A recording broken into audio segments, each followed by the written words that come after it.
झीनत अमान म्हणजेच झिनी लैला या टोपण नावानं बॉलिवूडमध्ये प्रसिद्ध असणारी अभिनेत्री. 1980च्या दशकामध्ये झीनत अमान हे नाव रुपेरी पडद्यावरती आघाडीवर होतं. 19 नोव्हेंबर हा झीनत अमानचा वाढदिवस.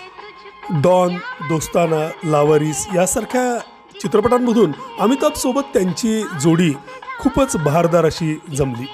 सत्यम शिवम सुंदरम किंवा इन्साफ का तराजूमधल्या बिनधास्त अशा दृश्यांमुळं त्या प्रसिद्धीच्या झोतात आल्या.